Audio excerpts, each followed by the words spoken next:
Bismillahirrahmanirrahim. Assalamualaikum warahmatullahi wabarakatuh. Apa kabar kita semua? Baik, pada kesempatan kali ini mata kuliah pemberdayaan masyarakat dan kesehatan reproduksi. Kali ini kita akan membahas tentang persiapan sosial. Dalam suatu organisasi masyarakat, menurut Adi Sasongko 1978, ada tahapan-tahapan atau langkah-langkah yang diantaranya adalah persiapan sosial, di mana persiapan sosial itu terdiri dari pengenalan masyarakat, pengenalan masalah, penyadaran masyarakat. Baru kemudian setelah kita melakukan suatu persiapan sosial, baru adanya suatu pelaksanaan, yang kemudian dilanjutkan dengan evaluasi dan perluasan kegiatan. Baik, untuk persiapan sosial sendiri, kalau kita mengadopsi dari kegiatan atau kegiatan kita praktek belajar lapangan dan juga teori tentang manajemen itu sendiri ya, kita sudah membahas tentang adanya teori POACE atau planning, organizing, actuating, controlling, dan evaluating. Kalau teman-teman masih bisa recall tentang teori tersebut, kurang lebih mungkin kalau misalnya kita ingin mengkonversikan dengan teori pemberdayaan ini, saya rasa mungkin mengena ya. Jadi ini adalah satu perwujudan dari teori manajemen yang kita juga akan mempraktekkan pada kegiatan praktek belajar lapangan kita. Nah, persiapan sosial itu sendiri tujuannya adalah mengajak partisipasi masyarakat mulai dari awal kegiatan, kemudian kita juga ikut sertakan masyarakat dalam suatu perencanaan program dalam intervensi masalah kesehatan, baru kemudian mereka juga diikut sertakan sehingga mereka ikut berpartisipasi dalam pelaksanaannya sampai pada pengembangan program kesehatan masyarakat itu sendiri, bahkan mereka bisa mengembangkan secara mandiri. Nah, persiapan sosial itu sendiri sebenarnya merupakan suatu tahapan yang awal sekali untuk menyiapkan bagaimana kita bisa masuk ke dalam suatu komunitas masyarakat yang disebut dengan persiapan sosial. Kegiatan-kegiatan dalam persiapan sosial ini lebih ditekankan kepada persiapan yang harus dilakukan, baik aspek secara teknis, administratif, dan program-program kesehatan yang akan dilakukan. Untuk kegiatan praktek belajar lapangan, ini arahnya adalah PBL 2, di mana kita sudah mulai memikirkan bagaimana intervensi masalah yang sudah kita temukan pada kegiatan PBL 1. Kegiatan PBL 1 itu kita persiapannya lebih mengarah kepada bagaimana kita bisa melakukan analisis, kemudian kita mengidentifikasi masalah kesehatannya, kemudian kita melakukan prioritas masalah, sampai pada kita menentukan determinan dari masalah yang kita sudah prioritaskan itu seperti apa. Sehingga kita bisa memfokuskan kegiatan intervensi apa yang akan kita lakukan pada PBL 2 dengan melakukan kembali persiapan-persiapan untuk melakukan intervensi bersama masyarakat. Nah, di antaranya ini ada persiapan sosial, kemudian di situ ada kita melakukan menyiapkan semua hal teknis, administratif, dan siapa sumber daya yang kita ingin ikut sertakan dengan fokus tugas-tugas yang kita sudah bagi dan seterusnya. Nah, tahap pengenalan masyarakat. Dalam kegiatan PBL 2, yang jelas kita melakukan tidak hanya menyampaikan apa yang kita sudah temukan pada PBL 1, akan tetapi kita juga perlu mengetahui karakteristik masyarakat. Kita perlu mengenal masyarakat. Dalam tahap awal ini kita harus datang ke tengah-tengah masyarakat dengan hati yang terbuka dan kemauan untuk mengenal masyarakat. Sebagaimana adanya tanpa disertai prasangka sambil menyampaikan maksud dan tujuan kegiatan yang akan dilaksanakan. Makanya dalam kegiatan PBL 2, sebelum kita melakukan pelaksanaan kegiatan intervensi yang perlu kita lakukan, ya diantaranya mengadakan MMD ya, musyawarah masyarakat desa, yang di sana kita juga menyampaikan tentang temuan kita, kemudian kita mengenal masyarakat itu sendiri dengan mengundang tokoh masyarakat, semua kader yang ada di masyarakat dan wakil dari masyarakat itu sendiri, untuk kita mengetahui bagaimana karakteristik mereka. Apakah mereka sekiranya mau mendengarkan ataupun melaksanakan apa yang akan kita sampaikan, yang kita akan kenalkan. Termasuk juga media apa saja yang sudah masuk ke masyarakat tersebut, sehingga kita bisa tepat menggunakan media promosi ataupun media-media lain untuk kita menyampaikan informasi. Tahap ini juga dapat dilakukan baik melalui jalur formal, yaitu dengan melalui sistem pemerintahan setempat seperti pamong desa atau camat, dan dapat juga dilakukan melalui jalur informal seperti wawancara dengan tokoh masyarakat, guru, pemuka agama, tokoh pemuda, dan dari masalah yang kita sudah prioritaskan, yang kita sudah pilih dan kemudian kita sudah tentukan determinan masalahnya pada PBL 1, tentunya kita tahu sasaran yang paling utama itu siapa. Meskipun secara umum kita memberikan edukasi kepada seluruh lapisan masyarakat, akan tetapi kita perlu memfokuskan pada kelompok masyarakat mana yang memang urgent untuk kita berikan paparan. Sehingga dalam tahapan pengenalan masyarakat ini kita perlu undang semua. Saya rasa jalur formal maupun informal ini harus dilakukan dua-duanya, karena memang hal ini sangat membantu kita dalam melaksanakan kegiatan integrasi masyarakat, dan ini akan terutama ketika kita berdiskusi dengan masyarakat, tokoh pemuda, menyesuaikan dengan sasaran yang kita tentukan sesuai dengan prioritas masalahnya kita tentukan pada PBL.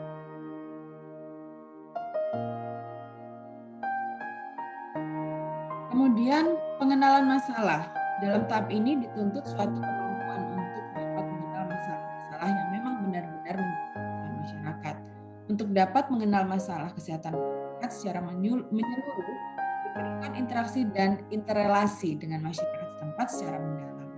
Makanya kenapa kita perlu tokoh masyarakat, tokoh semua yang ada di masyarakat, itu karena hanya mereka yang mungkin mampu untuk membantu kita menyentuh masyarakat. Bahkan kita mungkin mengkonfirmasi kembali hasil dari teman kita di PBL 1, masalah yang kita temukan di PBL 1. Itu kita perlu mengkonfirmasi dengan berdiskusi atau mewawancarai secara mendalam kepada tokoh-tokoh tersebut. Mengajak mereka dalam kegiatan atau pelaksanaan intervensi itu akan sangat membantu sekali, karena kadang ketika kita mencoba untuk berjalan sendiri tanpa bantuan dari tokoh masyarakat, masyarakat itu akan mau dan menerima semua intervensi yang kita kenalkan atau kita paparkan. Sehingga perlu kita mengajak serta partisipasi dari tokoh masyarakat. Dalam mengenalkan masalah pun, mengenalkan masalah kesehatan yang sudah kita temukan pada PBL 1, tidak semua partisipan dalam suatu forum musyawarah masyarakat desa itu menerima hal itu. Karena kita perlu membutuhkan dukungan dari beberapa pihak, termasuk diantaranya dari tokoh masyarakat. Karena memang tokoh masyarakat itu sangat menjadi penengah sekali ketika kita turun ke lapangan. Dalam tahap ini mungkin akan banyak ditemukan masalah-masalah kesehatan masyarakat, oleh karena itu harus disusun skala prioritas penanggulangan masalah. Nah, ini yang dilaksanakan di PBL 1 ya. Tapi ini mengkonfirmasi juga pada saat PBL 2 dengan kita mengundang semua tokoh masyarakat, kemudian pihak dari tenaga kesehatan juga, dan semua lapisan ataupun semua pelaku usaha bahkan yang ada di lokasi permasalahan kesehatan. Dan juga tidak kalah pentingnya adalah dengan kita mengundang lintas sektor yang mungkin akan bisa membantu dalam menciptakan program-program kesehatan dengan bekerja sama dengan data center tersebut. Karena kebutuhan pasti akan banyak sekali dan akan sangat membantu masyarakat ketika dari pemrakarsa program ini sudah tidak ada di wilayah yang disasar, sehingga masyarakat sudah bisa mandiri ketika ada tersebut terjadi kembali, mereka sudah tahu dengan siapa mereka akan bekerjasama dan dengan program seperti apa yang harus mereka kembangkan dan seterusnya secara mandiri. Beberapa pertimbangan yang dapat digunakan untuk mengusung prioritas masalah adalah mengetahui beratnya. Yang perlu dipertimbangkan di sini adalah seberapa jauh masalah tersebut menimbulkan gangguan terhadap masyarakat. Termasuk juga keparahan, tingkat keparahan. Apakah sudah mengarah kepada kasus kematian, apakah mudahnya mengatasi. Yang diperhatikan juga adalah bagaimana akses untuk mengatasi permasalahan. Apakah memang jarak juga sangat menentukan bagaimana penyelesaian penanganan masalah kesehatan yang terjadi di sana juga bagian dari masalah yang tentunya masalah bagi masyarakat yang paling berperan. Tentunya masalah bagi masyarakat yang paling berperan di sini adalah subjektif yang sangat dipengaruhi oleh kultur atau budaya setempat. Ini juga penting sekali, makanya kenapa perlu adanya satu edukasi kepada masyarakat, karena kadang masyarakat itu sendiri ini sudah sebelumnya mempunyai budaya-budaya yang ada berseberangan dengan program seperti ini. Nah, ini butuh edukasi yang mengajak serta tokoh-tokoh masyarakat. Kemudian banyaknya masyarakat yang merasakan masalah, misalnya perbaikan gizi, dan dilaksanakan di wilayah yang banyak balitanya. Ini tergantung dari sasaran atau sasaran dari hasil temuan yang kita sudah dapatkan dari PBL2, sehingga kita tahu sasaran yang paling utama untuk harus kita tuju untuk intervensi itu. Tahap penyadaran masyarakat. Tujuan tahap ini adalah menyadarkan masyarakat agar mereka menyadari masalah-masalah kesehatan yang mereka hadapi, secara sadar berpartisipasi dalam kegiatan penanggulangan masalah kesehatan yang dihadapi, tahu cara memenuhi kebutuhan akan upaya pelayanan kesehatan sesuai dengan potensi dan sumber daya yang ada. Nah, ini harus kita berikan paparan supaya masyarakat bisa sadar, tingkat kesadarannya meningkat. Agar masyarakat dapat menyadari masalah dan kebutuhan mereka akan pelayanan kesehatan, diperlukan suatu mekanisme yang terencana, terorganisasi dengan baik.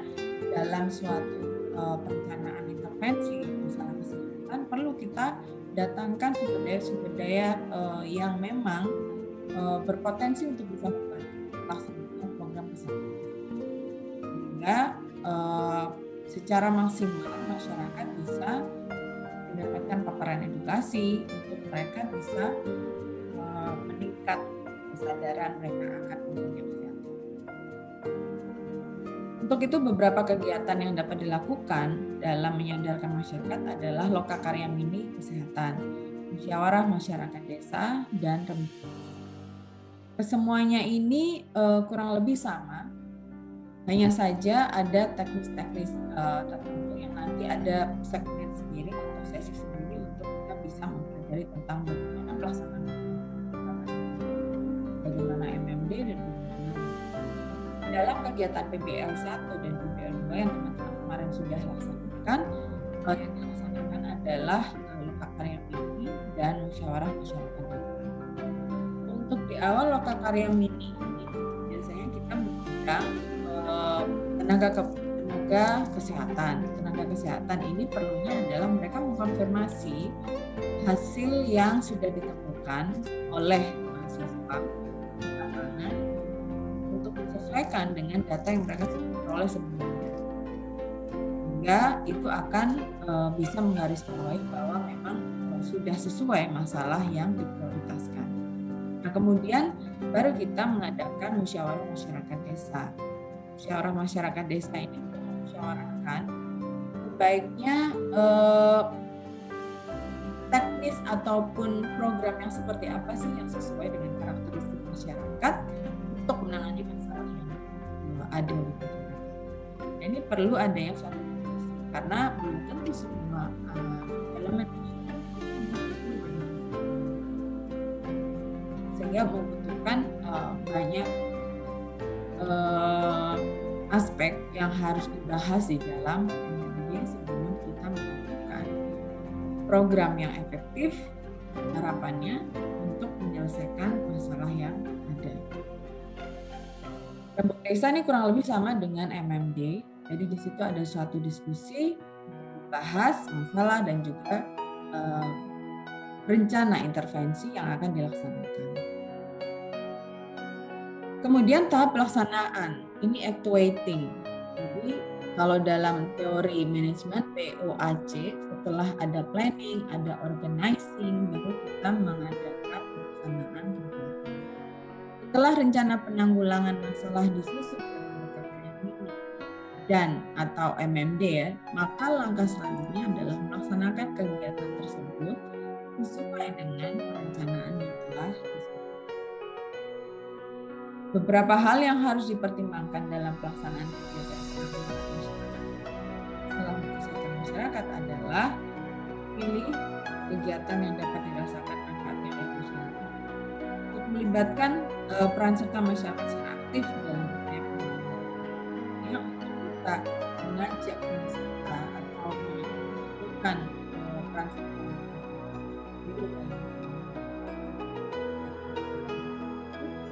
perlu adanya edukasi sehingga mereka benar-benar menikmati pengalaman.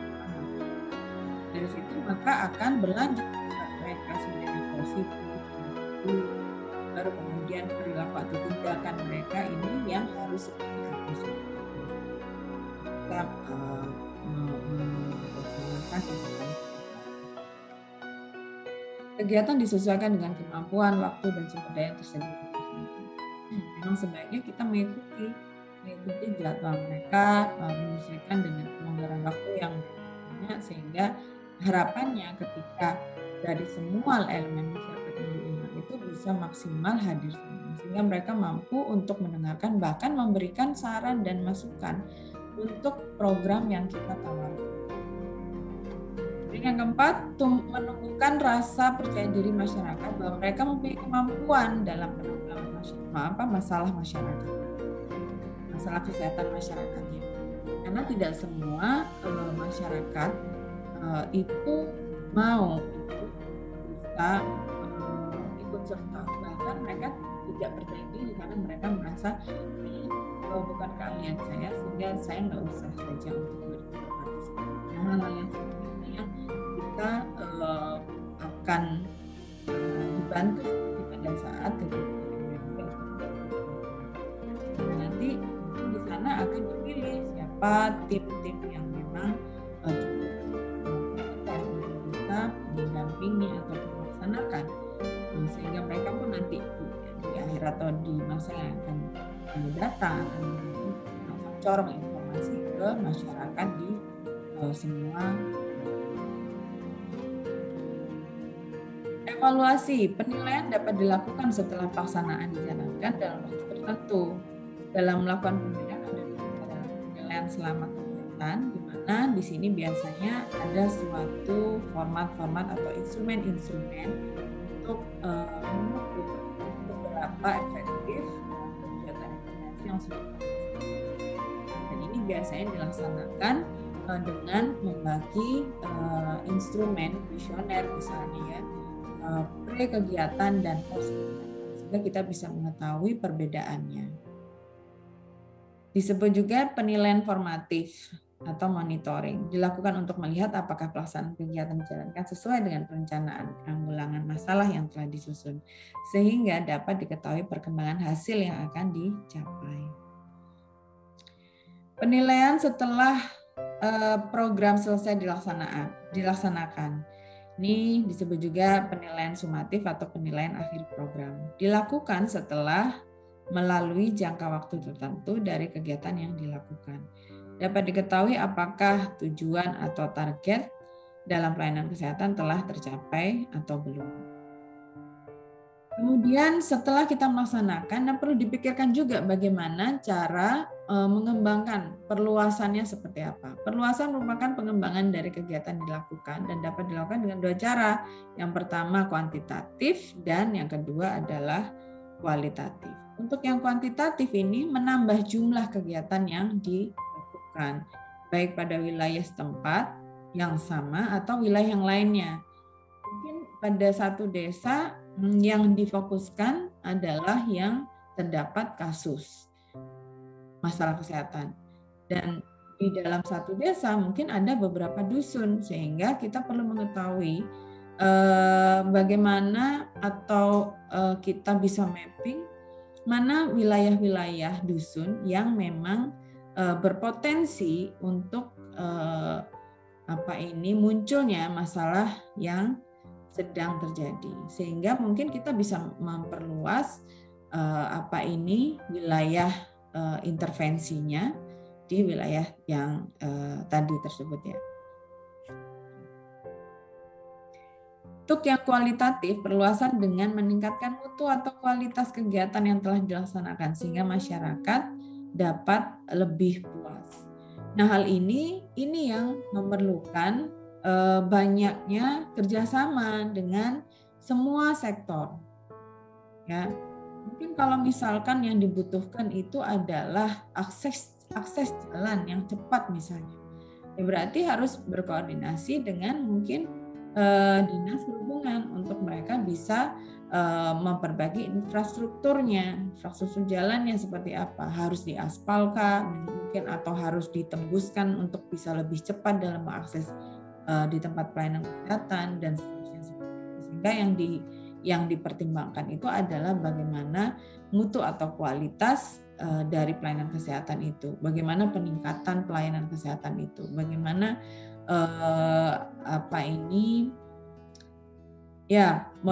modernisasi dalam suatu intervensi itu seperti apa.